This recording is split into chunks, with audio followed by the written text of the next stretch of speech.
श्री गुरुदेव दत्त. श्री गुरुचरित्र अध्याय 34. रुद्राक्ष महात्म्य. ओम श्री गणेशाय नमः. श्री सरस्वते नमः. श्री गुरुभ्यो नमः. श्री कुलदेवतायै नमः. श्री गुरु नृसिंह सरस्वती त्या ब्राह्मणपती पत्नीला म्हणाले, पराशर ऋषींनी भद्रसेन राजाला रुद्राक्ष महिमा सांगून त्याच्या पुत्राचे व प्रधान पुत्राचे पूर्वजन्माचे चरित्र सविस्तर सांगितले. ते ऐकून राजाला अतिशय आनंद झाला. पराशरांच्या चरणांवर लोटांगण घालून तो म्हणाला, मुनिवर्य, माझ्या पुत्राचा पूर्वजन्म वृत्तांत तुम्ही सांगितलात. गतजन्मी माझा पुत्र सुधर्म व प्रधान पुत्र तारक हे दोघे कुकुट व मरकट होते. त्या गणिकेने त्या दोघांच्या गळ्यात रुद्राक्ष बांधले होते. त्या केवळ अजाणतेपणे घडलेल्या पुण्याईने या जन्मी ते आमचे पुत्र झाले आहेत. मुनिवर्य, आपण त्रिकालज्ञानी आहात, तेव्हा माझ्या एकुलत्या एका पुत्राचे भविष्य सांगा. माझ्या पुत्राला किती आयुष्य आहे ते सांगण्याची कृपा करावी. राजाने असे विचारले असता पराशरांनी क्षणभर मौन धारण केले. थोडा विचार केला. मग ते राजाला म्हणाले, राजा, मी आता जे सांगतो ते अत्यंत कटू असले तरी सत्य आहे आणि ते ऐकून तुम्ही सर्व दुःख सागरात बुडून जाणार याची मला कल्पना आहे. परंतु सत्य काय आहे हे सांगितले पाहिजे, नाहीतर माझ्या ज्ञानाला कमीपणा येईल, माझ्या साधनेला दोष लागेल. तुझी ऐकण्याची तयारी आहे ना? राजा म्हणाला, भावी घटनांची कल्पना आली तर काहीतरी उपाय करून अनिष्ट टाळता येईल अशा आशेने मी विचारित आहे. जे असेल ते सांगा. पराशर म्हणाले, मग ऐक तर. तुझा हा मुलगा अल्पायुषी आहे. तुझ्या पुत्राला 12 वर्षे झाली आहेत. आजपासून 7व्या दिवशी तुझ्या पुत्राला मृत्यू येणार आहे. पराशरांचे हे शब्द भद्रसेनाला वज्रघातासारखे वाटले. तो एकाएकी बेशुद्ध पडला. थोड्या वेळाने शुद्धीवर आल्यावर तो गडबडा लोळत शोक करू लागला. तो पराशरांचे पाय धरून विनवण्या करू लागला, मुनिवर्य, मला या दुःखापासून वाचवा. काहीही करून माझ्या मुलाला अकाली मृत्यू येता कामा नये. राजाचा तो शोक पाहून पराशरांना त्याची दया आली. ते भद्रसेनाला समजावीत म्हणाले, राजा, असा धीर सोडू नकोस.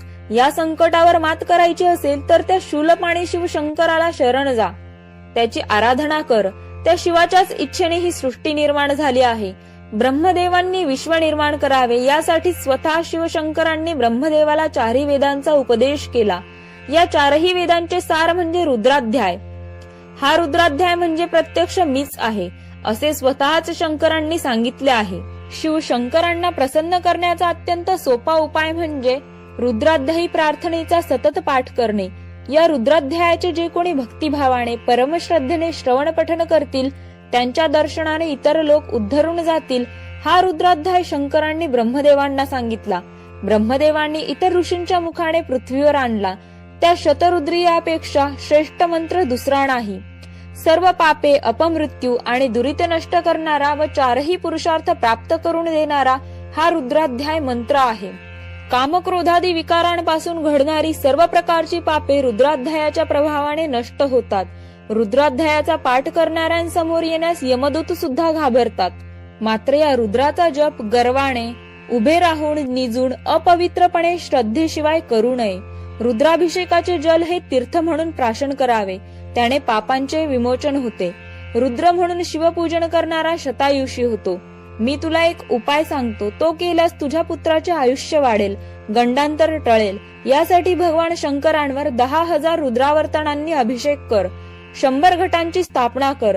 त्यात दिव्य वृक्षांची पाने ठेव व ते जल अभिमंत्रित करून त्याने मुलावर सिंचन कर. नित्य 10,000 रुद्रावर्तने कर. त्याला तीर्थप्राशन करू दे, म्हणजे तुझा मुलगा 10 वर्ष जगेल. पराशरांनी असे सांगितले असता भद्रसेन राजाने विद्वान ब्राह्मणांना बोलावून रुद्रानुष्ठान सुरू केले. शंकरांवर अभिषेक सुरू केला. त्या अभिषेक जलाने राजपुत्राला स्नान घातले गेले. हे रुद्रानुष्ठान अखंड 7 दिवस चालू होते. 7व्या दिवशी राजपुत्र अचानक बेशुद्ध पडला. ते पाहताच पराशरांनी त्याच्यावर अभिषेकाचे जल शिंपडले.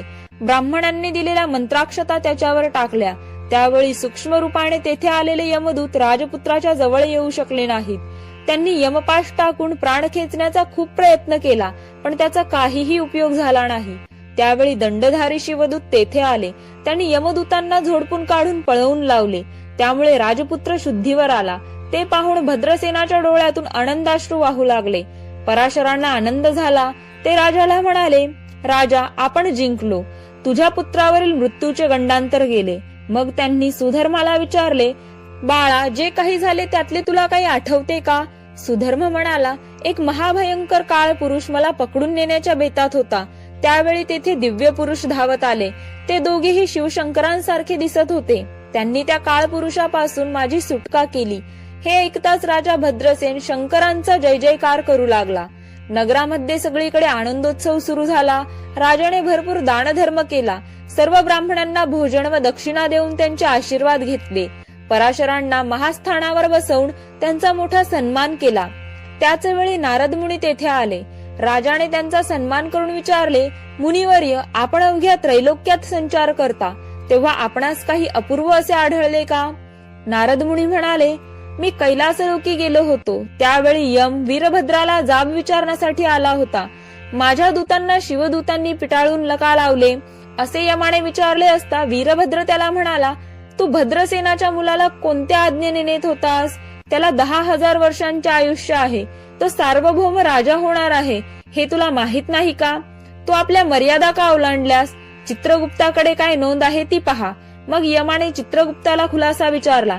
तेव्हा चित्रगुप्त सुधर्माची पत्रिका पाहून म्हणाला, येथे या राजपुत्राला 12 वर्ष आयुष्य आहे असे लिहिले आहे. नंतर त्याच्यावर मोठे संकट येणार आहे, पण नंतर तेथेच मोठ्या पुण्याईने व रुद्रानुष्ठानाने ते संकट चुकवून हा 10 वर्ष राज्य करेल असे लिहिले आहे. हे ऐकताच यम वीरभद्राला नमस्कार करून निघून गेले. या पराशर ऋषींच्या सामर्थ्याने व रुद्रानुष्ठानाने तुझ्या पुत्राने मृत्यूलाही जिंकले आहे असे सांगून नारद मुनी नारायण नारायण म्हणत आकाशमार्गाने निघून गेले. पराशरांनीही राजाचा निरोप घेतला. त्या ब्राह्मण पती पत्नीला ही कथा सांगून श्री गुरु नृसिंह सरस्वती म्हणाले, रुद्रानुष्ठानाचे व रुद्राक्ष धारण केल्याचे महात्म्य असे मोठे अद्भुत आहे. सिद्धयोगी नामधारकाला म्हणाले, म्हणून तर श्री गुरूंचे रुद्रावर फार प्रेम आहे.